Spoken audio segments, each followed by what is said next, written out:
welcome everybody to the Lethbridge Historical Society's tour for July 29th. We are doing Stories Your Realtor Never Tells. My name, of course, is Belinda Croson. I'm the president of the Lethbridge Historical Society. Dennis Heveya-Oriel is behind the camera, and we have a few other people joining us today. As always, if you have comments or questions, please put them into the feed, and we will try to get to them and get you your answers as we go along. As always, again, if you are a paid-up Lethbridge Historical Society member and you make a comment, your name will go into a draw for a gift certificate to a Lethbridge business. So please, even if it's just to say hi, but we'd love to be able to try to answer your questions and read your comments as we go through. If we can't answer your questions live on the tour, we'll get around to them afterwards when we get back into our documents and our files. So this is Stories Your Realtor Never Tells. It is part of a series of tours that we are doing. And this is one that I wrote a few years ago and then have tweaked a bit. And this is, I like this tour because, well, take it with a grain of salt. This is not a balanced tour. I'm not telling you the complete history of a building with all the multiple perspectives and all the different ideas. What I have done here is quite deliberately picked some of my favorite stories, some of the scandals, some of the sad stories, some of the tragedies that happened in places around Lethbridge. Some will be standing in front of the building, some will be standing in front of the site, but these are just some of those stories, and they've all been cherry-picked. Basically, think of this as social media, where you don't get a real view of anything, you get the cherry-picked stories that people want to share, and this is what you're going to hear tonight. So I'm standing here on 5th Street South. We're just beside the Greyhound building, and just down is 409 5th Street South. And we're going to start with 409 5th Street South. The story is the building that used to be here, but this is the site. Police were pretty sure something was going on in the old 409 5th Street South. The building was operating as a Turkish bath, but there were rumors that more was going on than just the baths. The police would see girls sitting in the window kind of gesturing to people. They would see men regularly coming and going in the building. But whenever the police raided the building, they found nothing. They only found the woman who ran the place, and everything else was empty. Even the rooms upstairs where the Turkish baths were completely empty. Raid after raid, the police discovered nothing. Finally, it became clear to the police chief that something more was going on. He became very certain that somebody, likely on the force itself, was tipping people off. So one night, the chief came up with a plan. He decided to call an impromptu raid, that they were going to raid the place, and he didn't tell anyone on the force until 5 minutes before the raid. So he called his men in, and they immediately left and came and raided the Turkish bath. And that night was a completely different matter. Sure enough, they encountered a full house in the Turkish bath. They arrested the madam, 4 women who worked in the building, 4 customers who the women were entertaining, and 6 other men waiting in the waiting room for their turn for the services. Not quite sure how I say that. But they not only found all of the people, they also discovered that a portion of the carpet had been rolled up, exposing a trap door down into the basement, where they found alcohol and gambling devices. Finally, a raid had paid off, and they found everything they expected to find in the old Turkish bath. Everyone, the madam, the 4 women, and the 10 men, were all taken down to the police station. The men who'd been arrested told the police that they couldn't possibly have their names registered publicly because they couldn't handle the scandal. This made the madam incredibly angry. She pointed out very logically that she wouldn't have been able to run her business if the men weren't steady customers, and that she would see to it that they got every bit of publicity they deserved if she and her girls were charged. Oh, and she also said that they would have to plead guilty the next morning to make sure that everything went according to plan. She then went on to say maybe because she was angry she didn't stop herself, but she actually then went on to say that if Constable so-and-so had been on the job, none of this would have happened. She said that he had always been able to let them know about possible police activities and when there was going to be a raid. But what was he doing now when she most needed him? Well, he was actually off duty, upstairs taking a bath. Because when the police had raided, they had found everything on the main floor and in the basement. Nobody had gone upstairs. So sure enough, one of the officers was sent back, and they found their off-duty police officer upstairs in the bath. Now, you'll notice she said Constable so-and-so. Even though they published the names of all the men who were customers, that article did not give the name of the constable who'd been warning her. I have my suspicions about who that officer was. I can't prove it, but I think I know. So I won't give you his name related to this story, but you know, in a completely unrelated story about another police officer from the same year, maybe not another police officer, in 1912, an ex-city police officer who'd recently been let go from the force was involved in a shootout here on 5th Street South. This police officer, whose name was Patrick or Pat Egan, was up the street about a block just across from Gulf Gardens. And he was shot by a cowboy who they reported as being a cowboy from Texas called Dick Christian. The cowboy Christian reportedly hated Egan. Egan had arrested Christian twice over the last year. And when the two men met, along with another ex-police officer, Siliker, here on 5th Street, Main Street of Lethbridge at that time, as the two ex-police officers were leaving and walking away, Christian pulled out a gun and shot Egan in the back as he was walking away. Egan managed to walk or stagger to Dr. McNally's office here on 5th Street and was then taken to the Galt Hospital. He'd been hit on the right side of his back and the bullet had gone through his body. The article further noted that Christian was reported to be a notorious gunman from the United States. And what's interesting is here we have a gun shootout right on the main street, but it wasn't the only shootout. We know of another one in 1914 on 1st Avenue, and incredibly, it wasn't even the only shootout that Egan was involved in. 2 years previous, again, while he was a police officer in October 1910, Egan had actually been found not guilty of shooting a man. So in this shootout, he actually was the one who shot. Team members of the Calgary football team were down here in Lethbridge, and they were celebrating their victory by going out and having a celebration on the Point. Anybody who's been on our tours before know that the Point was the old red light district, which was located on the coulee where the Sandman Inn is today. Egan was out on the coulees, out in the Point, and he came out of one of the houses. We'll just not even speculate what he was doing in the house. And he shot at one of the Calgary football team members. He didn't kill him, but the Calgary football players were making a lot of noise, they were partying, and he said it was to stop what was going on. Egan actually got in numerous fights and rumors, and the interesting thing is he was fired from the police service in 1912, hired by the Alberta Provincial Police, and eventually came back to work for the Lethbridge Police, retiring with honors from the Lethbridge Police in 1947. But yeah, I know of at least 2 shootouts he was involved in, and like I said, bringing up his story right after the Turkish bath story, not at all implying that he's the same person, though I really think he is. But yeah, we won't go into it. So we're going to go up to the corner and find out who died in the Elliott Arms Hotel.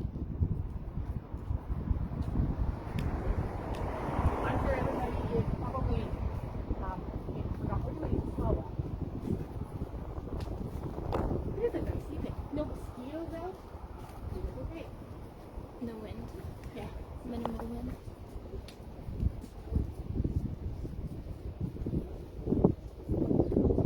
Now, are you familiar with Lethbridge? Very, very little. If it's a windy day, avoid this corner. This is the windiest corner in Lethbridge because it kind of makes a wind tunnel here. So, especially if you're wearing a skirt or you don't want to get over on ice, it's a neighborhood.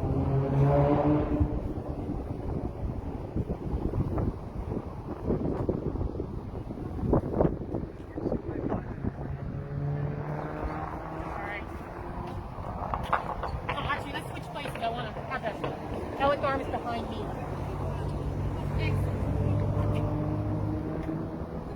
So the Elliott Arms, which was built in 1909 as the Hotel Alexandra, has a story, of course. It has more than one story. But in October 1916, a worker there named Johnny Linning died as a result of injuries from operating the elevator. And it's actually fascinating in Lethbridge. I can think of at least 3, possibly 4 people who died in elevator accidents in Lethbridge. So there was something going on with those old elevator systems. He is buried in an unmarked grave in Mountain View Cemetery, a young worker from the building here.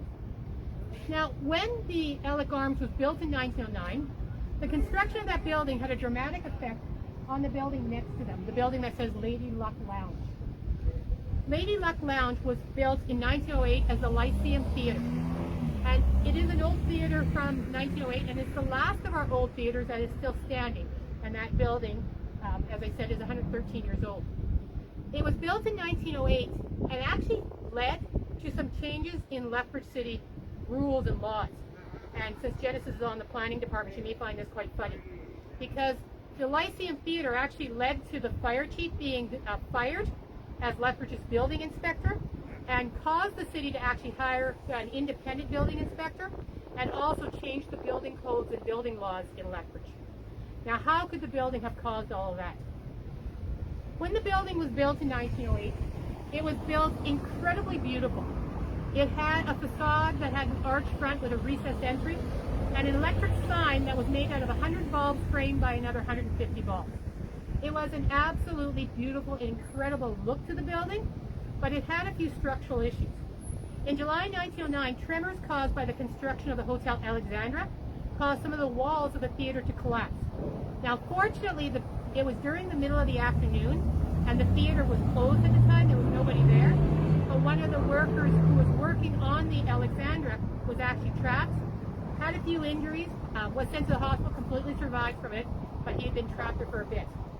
The theater had to be reconstructed in some ways, so it was reopened a few months later, with all of the structural accidents taken care of.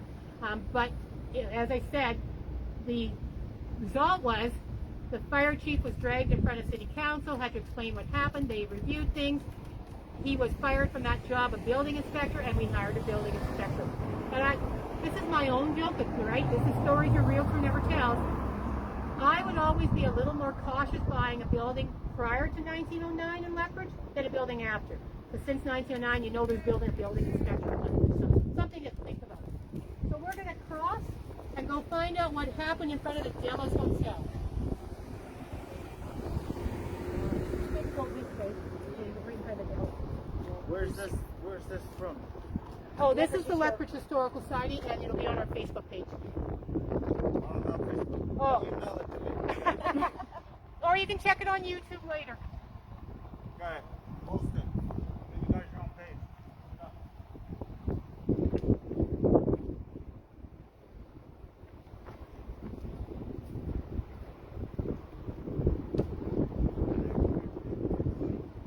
I'm a firm believer that jaywalking laws should just be gone, but since I'm attached by a string here, I don't think we'll jaywalk. It's probably not the safest thing to do. And the light changed pretty quick. Let's go down on this street stuff.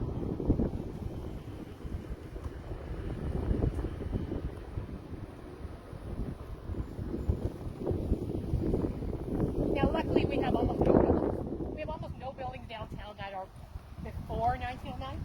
It's just one of those things, which is kind of fortunate.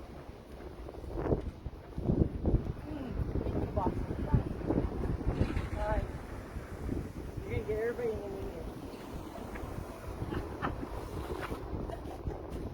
We just walk around and then...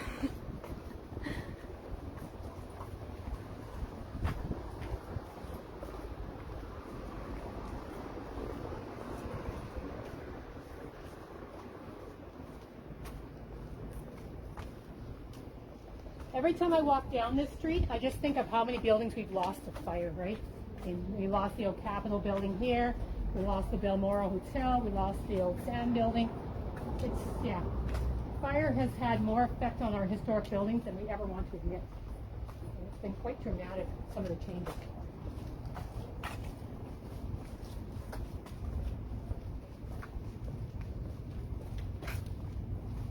All right. When I wrote this tour, as I said several years ago, I wasn't thinking how we'd get around construction, but I think we'll be okay.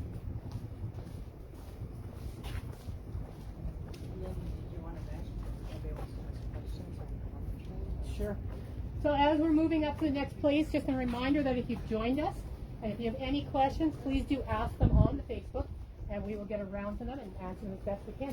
So we're passing right now the Oliver building, and one of the things you'll notice here, they've done some beautiful work, right? Keeping some of the ghost signage, which has really given a beautiful history of the building because it's been exposed through their work. But we'll just go to the corner here and talk now about the Delos Hotel.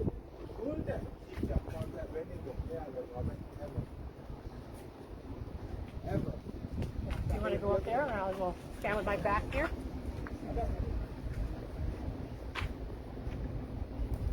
All right.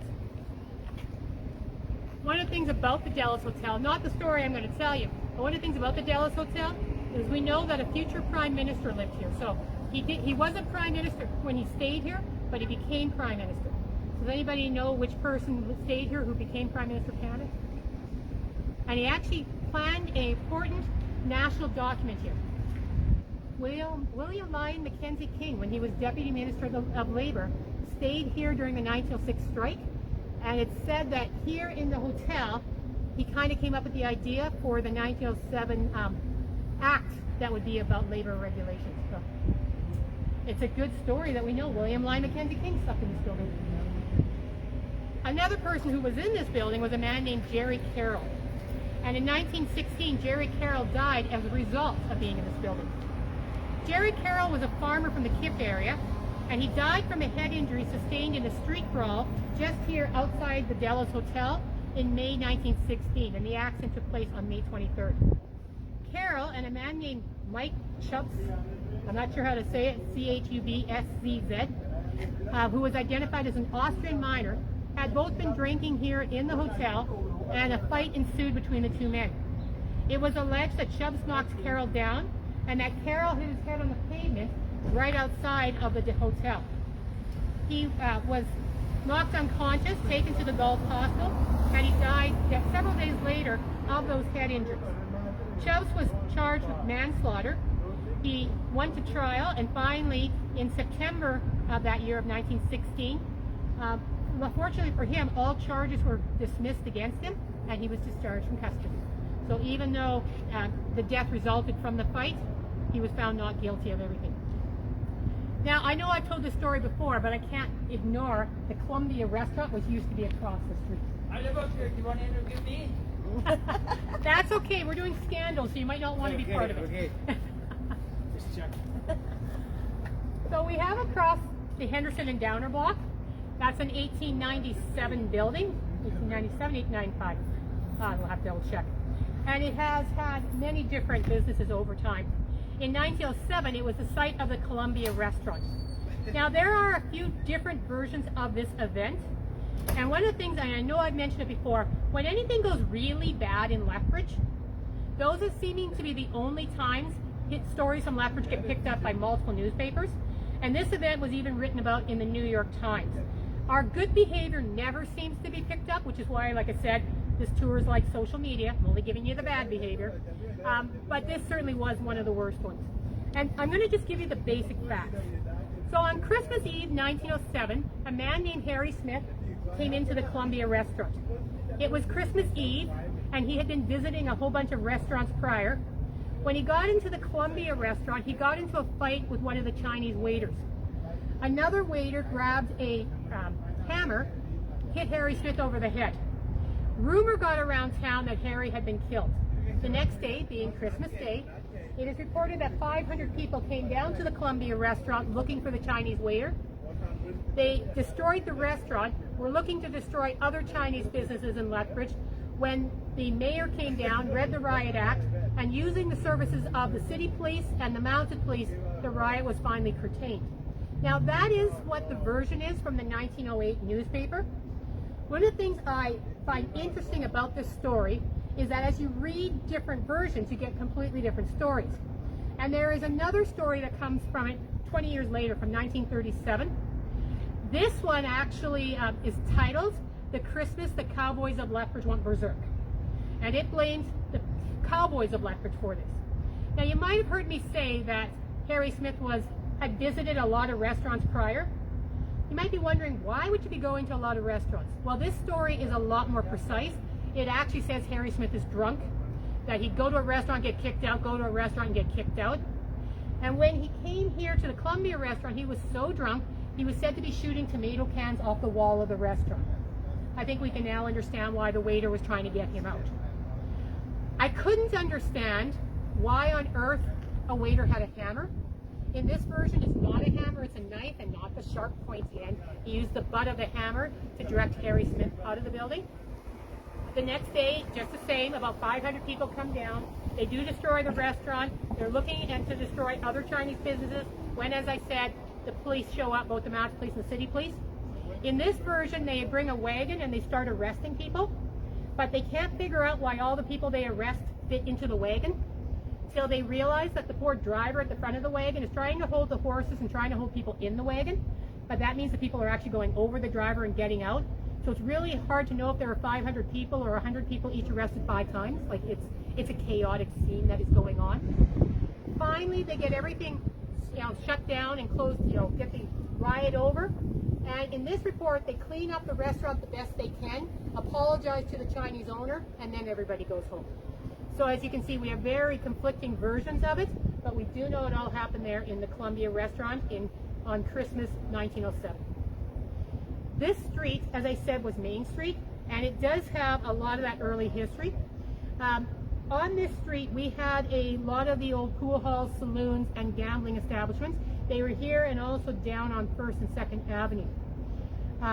Lethbridge had a brewery as early as the 1880s, even though we were in Prohibition. As many of you know, that prior to the 1940s, prostitution was our #1 tourist attraction, and a lot was happening in this area. In 1889, Reverend McKillop noted that in a town of 2,000 people, there were over 50 places in Lethbridge to get alcohol. So there was 1 alcohol establishment for every 40 people. Now, McKillop was fact-checked. I'm not sure if you thought about that, but 50 places to get alcohol? I mean, that's pretty hard to believe. Somebody went around and proved McKillop was wrong. There wasn't 50 places. There was only 40 places. So it was 1 alcohol establishment for every 50 people, not for every 40 people, which makes a huge difference, I'm sure. Now, again, considering this was during Prohibition times, 1 alcohol place for every 50 or so residents would be a lot. Next year, in 1890, McKillop noted that, "I declare that there are certainly places in this town that are literal Sodoms and Gomorrah. Places that if they were to sink down into the earth would be a blessing to Lethbridge, if only the souls of the inmates might be saved." McKillop also noticed that the larger number are simply hell dives because they are traps to take in the young and lead them to eternal destruction. Which makes sense because we continue to get stories in those days. In 1892, a cowboy came off the range and lost $250 gambling in the red light district and lost all the money he had made in a year of work. So McKillop certainly had a lot to talk about in those days, and that stuff would have been happening mostly here on 5th Street and just off 5th Street. All right, we're going to go around the corner and talk about what was happening in the old Higginbotham drugstore and what one of his staff had to say about Lethbridge.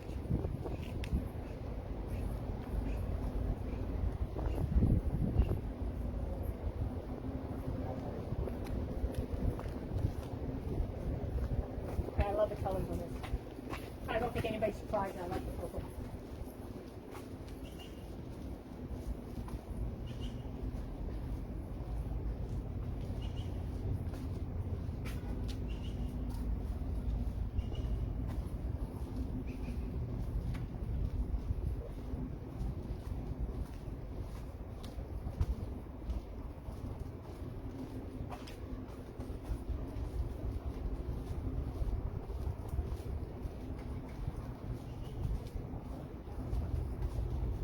We'll stop at the corner and just kind of look down, and then we'll go over to the Whitney block. Yeah, not sure how we're going to get across the street, but we'll figure it out. It's around that way. Oh, if we go back around? Yeah. Okay. Despite the best effort of McKillop and others, they really didn't clean up the city as much as they had hoped to. In the 1910s and 1920s, they tried to close the red light district down in 1910s, but it quickly reopened. It was an economic driver in many ways in Lethbridge, and in the 1920s, some of the largest gambling raids in Alberta were also here in Lethbridge. By the 1930s, it was even reported that the police service in Lethbridge had an officer of the hot stocking, who, if you paid him off, would help turn a blind eye to illegal activities in Lethbridge. And so in the 1910s and 1920s, Lethbridge had quite a reputation. And one of the people who worked down at the Higginbotham Pharmacy and also at Jackson's Pharmacy had something to say about that. In fact, Waterbury actually described Lethbridge as the wickedest place in the wickedest province in Canada. In the winter of 1921, Harold E. Waterbury became the apprentice at J.D. Higginbotham and Company. In 1927, he graduated in pharmacy and eventually moved to Vancouver, where he was interviewed in 1977 about what it was like to work and live in Lethbridge in the early 1920s. Now you have to think about the early 1920s. We're in Prohibition times again. There are bank robberies across southern Alberta. There is liquor running, bootlegging. There is a lot going on. Crime is rising, and he is here during that time. And he is the one who said that we had the reputation of the wickedest city in the wickedest province. He also said that it wasn't until he came to Lethbridge from, moving here from Calgary, that he was exposed to the seamier side of life. When at Higginbotham's, Harold waited on some ladies who wore long black dresses and furs, and he was informed that they were, of course, ladies from the Point. They were playing records on the demonstration gramophone and decided to buy a few. To Harold's astonished eyes, one hoisted her skirts up over the top of her stockings where she kept her money so she could get on her money. Some of these women also dealt at Sid Jackson's store when Harold worked there. Harold always knew one might be placing an order where he would hear Mr. Jackson say something like, "Hi there, little one. Yes, Lysol. Yes, a dozen bars of germicidal soap. And how about some new perfume?" He noted that Mr. Jackson often delivered the orders himself when those ladies put in an order. He has said that the fancy ladies were always very nice and were generous tippers. Now, during the Prohibition times, one of the places you could get alcohol was actually at a pharmacy. So if you could convince a pharmacist to write you a prescription, you could get alcohol. And Harold, being a young man with some friends in the area, when he would go to a dance, he would make sure that he had prescriptions for alcohol, and they would leave the alcohol hidden beside telephone poles for his friends to pick up to take to the dance. So he was probably a very popular guy. One person decided to see how much of a friend he was. He said one winter, this new guy came to town, became his friend, they got hanging out a lot, and then his friend popped the question, would you be willing to trade money to replace morphine pills in the pharmacy with sugar pills? Harold turned him down, but another young pharmacist in Lethbridge did not. The young pharmacist and the other guy took off, but the young pharmacist was actually arrested in BC not long afterwards. This is another case where he doesn't give the guy's name, so I'm trying to track down who the young pharmacist was. But it was certainly a way for pharmacists to make a little bit extra money. One of the things Waterbury does point out is he was only making, like $30 a month. And when he knew what the bootleggers were bringing in, he says it was very easy to see why some of the young pharmacists could be corrupted, because the money during Prohibition was certainly something you could use to great advantage. Now, just down this way, gone now, is the old Garden Hotel. The Garden Hotel has a rather sad story about a person causing an explosion that caused his own death. Now, considering he was working with a still in the hotel, it might not be surprising. Garden Hotel developed in the 1920s by J.S. Kirkham, and it was lost to fire in December 1979, and he actually combined older buildings in 1920s into the Garden Hotel. In 1924, around the time that the building was opened, a young entrepreneur was killed by his own invention. His name was R.G. Youngglove, and he was experimenting with oil and gas, and he died from burns when his experimental oil spill blew up. Horribly, frustratingly, sadly, he was demonstrating the experiment in front of a friend and his wife, and he died in front of his wife, leaving behind his widow and an 18-month-old son. All right, so you guys get to follow us as we go around, and then we are going to make our way down to the Whitney block. You guys are trying to avoid the camera as much as possible. No, I'm just staying out of the way. Not shy.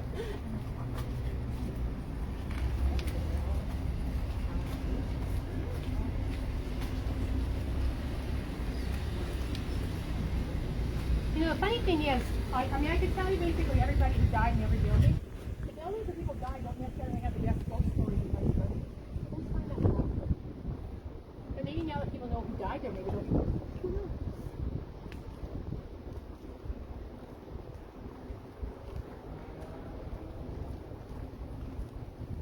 Oh, some of the old pipes they've been taking out.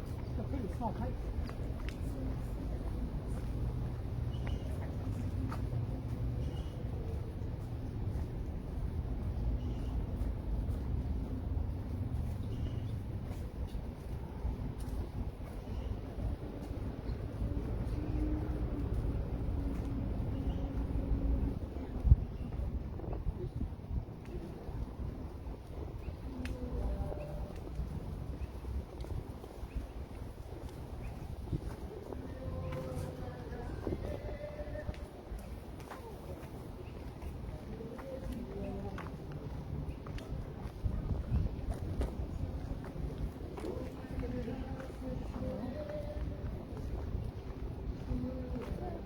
So I think this has to be the most photographed corner in Lethbridge. Wouldn't you agree? Probably in photograph more than anything. From both angles. I've seen pictures From down 3rd Avenue, from 5th Street, yeah. It's nice because this area has been so well documented that we can tell the changes to it. So we'll just try to get across and head down the next block.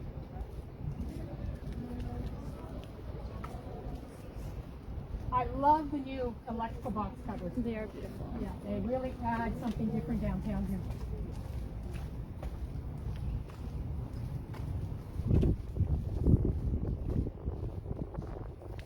And this is just me. Like, the SAG is actually completely centered on 6th Street. The Golf is centered on 5th Avenue. The train station is centered on 8th Street. All beautiful buildings. I know the reason behind, but I still would have loved it if Park Place Mall had been, the entrance had been centered on 5th Street. I think it would just just moving it a little bit further would have made it a little different architecture. There's a street in Saskatoon that has that. Yeah, At one end you have the Squirrel Hotel, and at the other end you have the mall entrance that is to the same style as the best. oh, I love that. It's one of the reasons when you walk down and you see, again, those old buildings, the SAG, the train station, the Golf, you realize how much of our downtown was made for pedestrians. Like, some of the best views you totally miss if you're in your car, because they designed it for a world that people were walking. And they have you have a very different viewpoint on Lethbridge when you're on foot. I noticed another valve marker today. I know people have been seeing me on Twitter documenting them.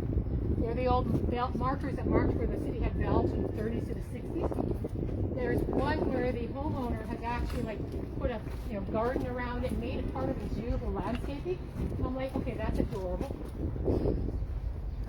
But yeah, I think I found 6 of them now. We once thought there was only 2 left, so it looks like there's only 6 of them left. That's very cool. So we'll just stop in the alley because I have an alley story and then a building story.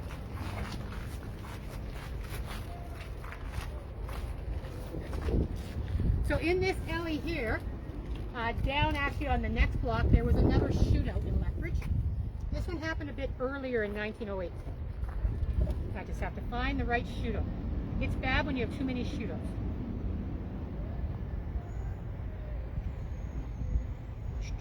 All right. So in this alley, in April of 1908, Constable Gillespie was shot at while patrolling. So it happened at the rear of the Bentley block, and the Bank of Commerce, Commerce Bank, was right beside it, and they think it was the bank that was the cause of everything. In April 1908, Constable Gillespie was patrolling in this alley. Now the next part is actually the direct quote from the Herald. I don't know who wrote this, but I would like to write sometimes as well as this. While the city was yet asleep this morning, Constable Gillespie found life full of interest and quite exciting, to a degree that would satisfy any who are fond of a spice of danger. On his regular rounds, the constable was patrolling when the report of a revolver and the whiz of a bullet greeted his ear. Although he was not struck, the officer deemed it would be prudent to make himself less conspicuous, and accordingly dropped to the ground. Gillespie grabbed his own gun, but was not able to get a shot off before another bullet whizzed by him uncomfortably close. The man he was pursuing took off running, and Gillespie chased after him, but the man got away. It was later surmised by Gillespie that he had stopped a robbery attempt at the bank. At the time the article was printed, the man's ID was unknown. The man had obviously been planning this, as a man answering the description given by Gillespie entered the Lethbridge Hotel, just half a block from where this all happened, at 4 o'clock in the morning and picked up his valise. He had not registered, so the hotel had no name, and there was nothing to go on. And he likely just got on the train and left Lethbridge. So, a shootout just down. This is just a random one. This is October 1917, again during Prohibition. It was noted that in the last few weeks, 18 cars have been of auto stealing in the community. I'm like, oh, I'd love one of those 1917 cars, but that's just me. So what happened here in the Whitney block? Now, the Whitney block has had many different uses over time. It has been offices, restaurants, boarding house, hotel, and it has one of the places where even after 1944, when prostitution was, when the red light district was closed down in Lethbridge, it is said to be one of the places where prostitution continued in Lethbridge. Beside here was also where the Alberta liquor store was, And for Second World War, we only have one line of a ration line where something ran out and people were lined up to get rations. And it is actually at the beer store here, where we have a bunch of people lined up to get beer. And there is a police officer there making sure that the line goes as it's supposed to. This building has had multiple uses. There's been many liquor infractions at the Whitney block. But the story I want to tell you is from 1925 and is about a man named Adam E. Jochem, Jochem, from Warner. He actually fell out of a window here in the Whitney block when it was the Coldale Hotel, falling to his death. This is one of those tragic stories. He had asthma and was also suffering from a cold. And even though nobody was in the room, this is what they think happened. He wanted to, in the middle of the night, open the window so he could get some fresh air because he was having difficulty breathing. But what the windowsills were at a very strange height, and what they suspect happened is that when he opened the window, it went up much quicker than he thought, kind of pulling him forward, and the windowsill was so low that he just fell out into the alley and died in the alley behind the building. So, an unfortunately horrible death that happened over there. Now, as we look here, one of my great ironies of this area is, of course, we have the provincial courthouse just down here. The red light district was on the point till about 1920, and then as Lethbridge changed, businesses started to move down onto 4th Street, and the area here behind me started to actually be the area where the red light district moved, because they moved more into the city where they could get water services and they could get hooked up to sewer. And so here around between 1st and 4th Avenue, around 2nd to 4th Street, we have brothels, etc., and other businesses and other things going on. It was a lot more going on. But this became sort of the red light district from the 1920s to the 1940s. And so this area had houses, and it had boarding houses, and it had a lot more going on. And right where the courthouse is, at 308 3rd Avenue South, was a boarding house. And the boarding house there had quite an interesting history. But we do know that there was at least one attempted murder there at the boarding house. And it happened in 1934 when a woman named Elizabeth Fiquette was charged with attempted murder on Mrs. Kovach. And I couldn't find Mrs. Kovach's name at this time. It started actually the evening prior. Elizabeth Fiquette had an altercation with Mr. Kovach. And they got into a fight over unemployment. He basically made fun of the unemployed. It's the Great Depression. There's a lot of unemployed. Mrs. Fiquette took umbrage with that. She slapped Mr. Kovach and threatened him with a flat iron that she was going to hit him. He quickly left the building and went to work, leaving his wife there in the building. Mrs. Kovach then later went to bed, and she woke up in the middle of the night to see Elizabeth Fiquette standing over her. She attacked Mrs. Kovach with a knife, and she went to trial, was found guilty and sentenced to a year in Fort Saskatchewan for assault on Mrs. Kovach. She faced deportation and was sent out of Canada following her sentence. Now, the boarding houses in this area had several different attempted murder cases and suicides. There was another boarding house over on 2nd Street South where in 1911 George Southwick shot Rosa Reed. She survived, but he went to jail for it. There were several boarding houses over on 8th Street. Mary Hupka ran the boarding house with her husband, and I love the stories of her. She dealt with things in a way that I think many of us could only wish they could. One night, she's the only one there because she ran the boarding house and her husband had another job, so basically the boarding house was hers. 3 men came in, very belligerent, probably drunk. They got into a fight with her. She asked them to leave. They wouldn't, so she made them leave by chasing them out of the building with 2 knives. So this is 1 woman, 2 knives against 3 drunk men. She got them out of the building. She was in her stocking feet, but she was of mind enough, knowing that these men might go report her, that in her stocking feet she ran to the police station and reported what had happened. Finally, the 3 men went to the police station and reported her, and the police had already heard from her, and the 3 men were promptly arrested. So, also on 8th Street, in a slightly different building in 1938, George Moskal shot and wounded Josephine Chernish and then walked down the street and killed himself. This was at the Victoria Rooms boarding house. Moskal had lived in Shaughnessy, and months after this happened, they finally figured out why it happened and what happened. They found a letter he had written hidden in his house in Shaughnessy, and in the letter he left behind, he urged his friends to take note of his own misguided life and pattern their lives along better lines.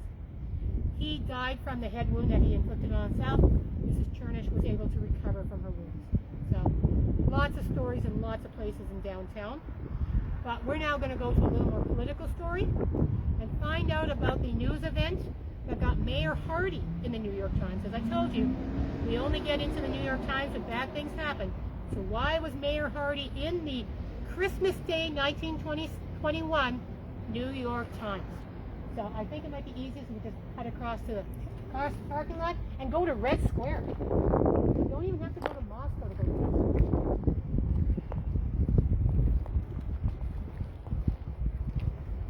Can anybody name the various squares that have been in Lethbridge?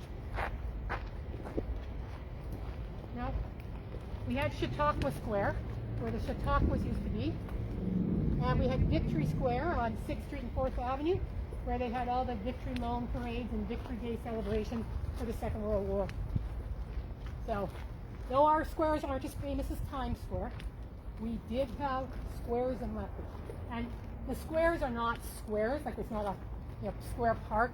It's basically you block off the corner, because that makes a square, and you have a big party there, and then you open it up and let the traffic go through.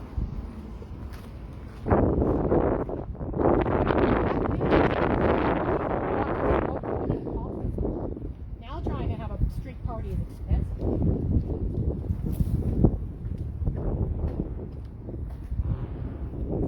All right, we're trying to find where communists used to hang out. Can anybody see it? What looks like a good communist place to be? No? It looks different than it used to.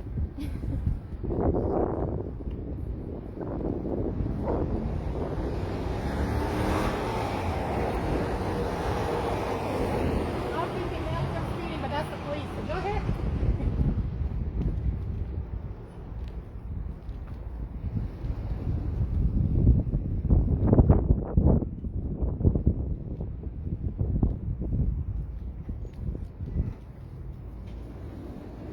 So we look across to the northwest corner, where the law office now sits.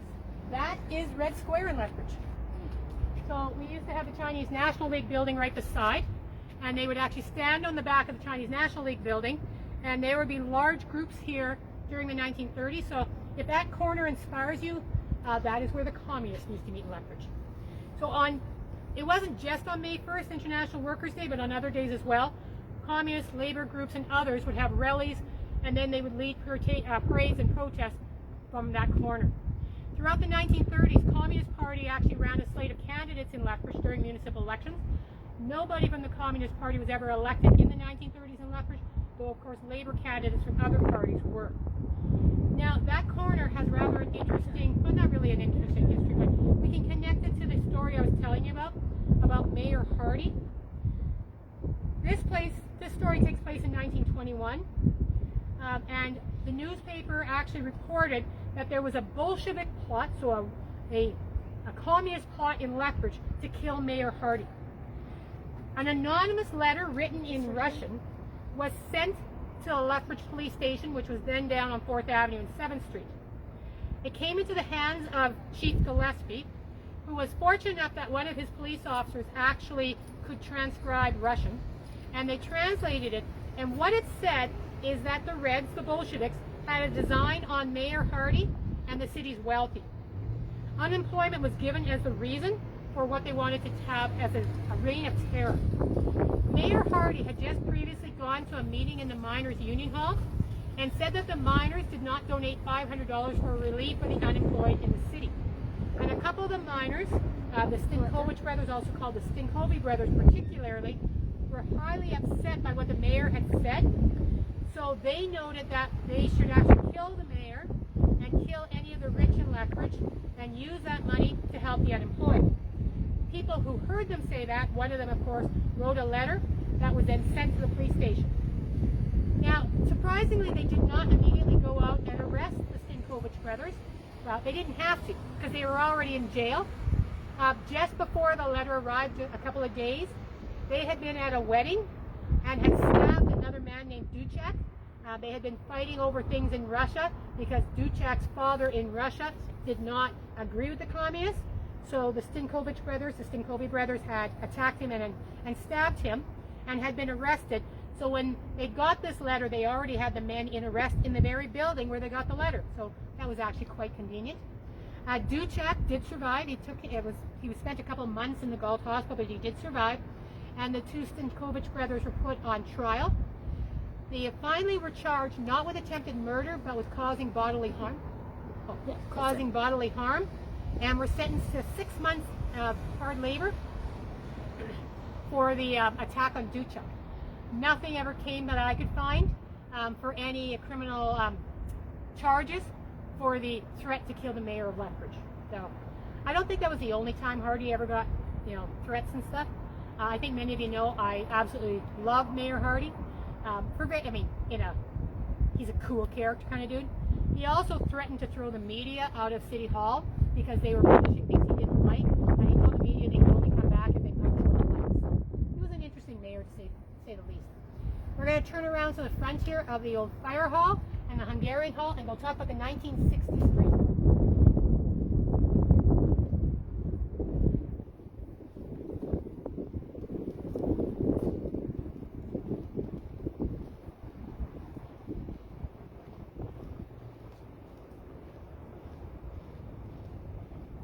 So where the Hungarian Hall sits today, there was an older building there, and it was a restaurant. And I came across a story which I haven't had time to fully research, but which just has hit me so hard, and then I'll tell the street brawl story. This story takes place again around 1920. The year prior, a young 16-year-old miner working in the Hardyville No. 6 mine, 16 years old, is working, and there's an accident and he loses an arm working in the mine. Workers' compensation gives him $1,100. This is a young man who doesn't seem to have any family. He has an uncle living in Coaldale, but he's living alone. He has been grievously injured and then gets a huge amount of money. His friends try to actually set up sort of a trustee or guardianship on him, but there's no legal approach. So he has a lot of money. What's due with it? Well, he falls into the gambling in Lethbridge. And a year later, he has, at 17, lost all the $1,100 through gambling and through that life. So he comes back to his rooms here in the old restaurant hotel that used to be here, goes up to his room and shoots himself. And what they actually found, they found him with his shoe off because he had a shotgun, so he took his shoe off and pulled the trigger with his toe to kill himself. One of his friends had the room next door and heard everything in that room. As I said, that's the older building. Now, of course, it's the Hungarian Hall. And in late 1960, there was a street brawl outside the Hungarian Hall. Police were called about a fight outside the hall that took place during a wedding. So the fight was taking place. When the police finally got here, the fight had ended, but they noticed that people were drinking on the street. Many of the people who were at the wedding, or some of the people at the wedding, had recently come from Hungary. And in Hungary, the drinking laws were a little more liberal than they were here in Lethbridge. Drinking on the street would have been nothing different, but here that was illegal. And so the police attempted to arrest the people who were drinking on the street, and a fight broke out. And pretty soon there were flying bricks, people fighting, a police car was damaged, knives were drawn, etc. In the fight, a man was given a fractured skull, a police car was damaged, and there were cuts and bruises and contusions. The only way the fight ended, the fire hall was here. The firefighters actually came to the police's rescue, brought out their hoses and broke down the crowd with the hoses. And it's noted in that 1960 paper that Indigenous people who were in the area came and helped the police fight as well. So they went on the side of the police and helped to end the fight. Following the fight, the firefighters told the police that they couldn't expect their help anymore, so they had to get their own hoses and stuff. But they would probably not have taken that fight if the police hadn't come out with their hoses. As I said, 13 people were arrested, 1 woman and 12 men following that. So quite a brawl here on the street. We're going to continue down now to Galt Gardens and find out why a man was eating trees in the park in 1920. Don't eat the trees. Should be self-evident, I'll just say that.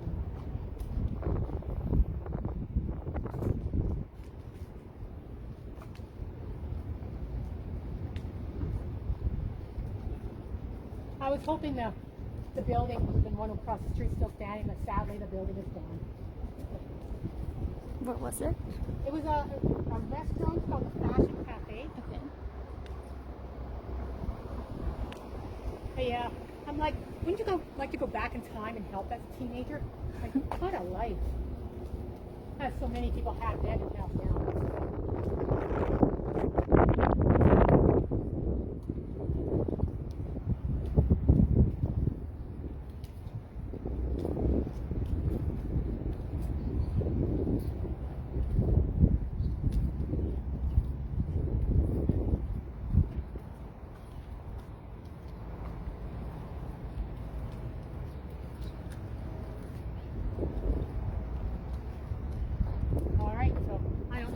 Gardens has happened, so we can show anything. So as I said, in the 1920s, a man was found in Galt Gardens eating bark off the trees. He had been drinking nothing but Squirrel Whiskey for several days. Squirrel Whiskey was homemade whiskey made during Prohibition times, and it was called Squirrel Whiskey because it literally made you nutty or squirrely. And from what I've seen from some of the recipes of Squirrel Whiskey, like they literally put anything in there, and some of this stuff was making people blind, etc. I have seen, you know, like when the police raided, they found like rodents and all sorts of things in it. In this case, because he hadn't been eating anything, he's drinking this stuff. He had had no food for several days. He got nutty. He was in town waiting for a check to arrive from Nobleford, and he was found to be suffering from alcohol poisoning. Was taken to the Galt Hospital, had his stomach pumped, etc. And as far as we know, everything turned out okay during that event. Drug issues have been a problem in Lethbridge for many years. In the 1920s, Squirrel Whiskey was one of them, but there was also a thing called canned heat. And when we read the old 1920s newspaper, we hear what's called canned heat parties. Canned heat was actually a canned cooking fuel, but people realized that they could actually concentrate the alcohol out of the canned heat by taking the gel of the fuel and then forcing it through socks, and then the alcohol would come through. It was a terrible thing, and it kept the place incredibly busy in the 1920s and led to several deaths. And as I said, there were canned heat parties held in hotels and residences around Lethbridge. One person we know who died was a man named Jock Mahan. Mahan was described in the newspaper as a homeless vagrant who had previously been convicted for being intoxicated on canned heat. And he died of a heart attack here down on 1st Avenue South in the 1920s, and he was one of many who died. We have different drugs at different times. In the 1960s, we again have another drug epidemic in Lethbridge. And in February 1969, we read that the police received reports indicating a large drug shipment was coming to Lethbridge. And it was coming particularly to the campus where the college and university was, because it had been arranged to be in town for the weekend's winter carnival. So we have stories after stories. And then in the 1980s, the story that I'm going to end up with one of my favorite quotes from the 1981 newspaper. No longer are there black Harleys parked in front of the Marquis Hotel or tables of leather and studded vest bikers quaffing drafts, but they caused quite a stir in early 1981. Of course, with the Ghost Riders and the motorcycle gangs of the late 1980s, or late 1970s and early 1980s. The beautiful thing about this, choosing, you know, as I said, cherry picking and telling these stories, I could continue and continue, but I really do think these are stories your realtor never tells. But these are stories of many of the sites and places in Lethbridge. We have only literally walked about 4 blocks, and I was able to give you an hour of stories. So many more in Lethbridge. I'm going to do another version of this in another area of Lethbridge. More stories to tell continually in Lethbridge. And we will be telling more stories on our next tour. Our next tour will be similar but different. The next tour that we'll be doing is on civil disobedience. It's when protests, parades, fights, etc. broke out in Lethbridge throughout various decades, and we'll talk about some of the major civil disobedience of Lethbridge history. So we'll see you all in a couple of weeks. Again, ask your questions, post your comments, and I hope you enjoyed tonight's tour.